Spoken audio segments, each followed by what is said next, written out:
Je suis Ferhat Koudin.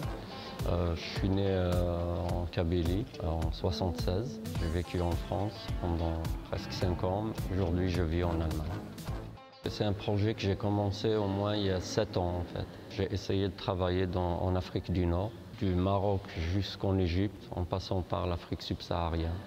Moi-même, je suis berbère. J'ai commencé à photographier ma grand-mère, ma famille, mon village. Jusqu'en 2011, j'ai fait mon premier voyage en Libye, à côté des berbères libyens.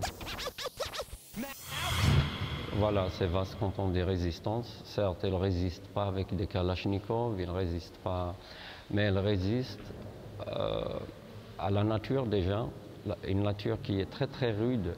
Et surtout, elle résiste à des pouvoirs, à des États qui ont imposé d'autres cultures, qui ont imposé d'autres langues, qui ont imposé d'autres traditions pour ces peuples en fait, dans toute la région.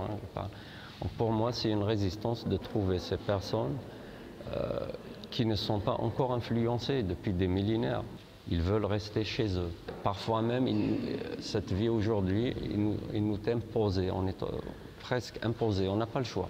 C'est ça le problème, parce que ces peuples qui sont un peu reculés, qui résistent encore contre la terre et tout, contre la nature ou d'autres, réellement ils sont très peu. Pourquoi je n'existe pas tel que je suis, tel qu'en berbère? Pourquoi ils ne font pas des académies berbères ou une académie pour renaître cette culture, par exemple, ces États? Tout ce qui se passe, c'est des initiatives personnelles, c'est des gens personnels, soit informaticiens, linguistiques. C'est eux, ces États, ils n'ont jamais fait ça, ils ne le feront jamais pour promouvoir cette langue. Ça ne les arrange pas. Pour l'instant, je reste encore sur le même sujet, mais dans d'autres pays. J'espère d'ici moins d'une année, je ferai encore 2 pays. C'est une femme qu'on voit de dos qui rentre dans sa grotte. J'ai aimé, quand on l'a rencontrée la première fois, donc elle n'a pas osé, il nous a acceptés parce que voilà, c'est presque automatiquement chez eux de t'inviter, de prendre un thé, mais pour les photographier, ils ne voulaient pas. Elle m'a dit, vous les Européens, vous venez pour prendre nos enfants. Je ne sais pas d'où elle sort ça en fait.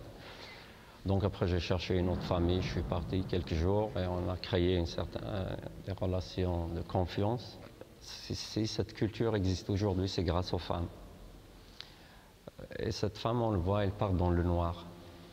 Et pour moi, c'est très symbolique. Donc elle part dans le noir, on ne sait pas ce qui est dans ce noir. Est-ce que vraiment cette culture deviendra comme les Indiens en Amérique? Ça va disparaître un jour, si ça reste comme ça.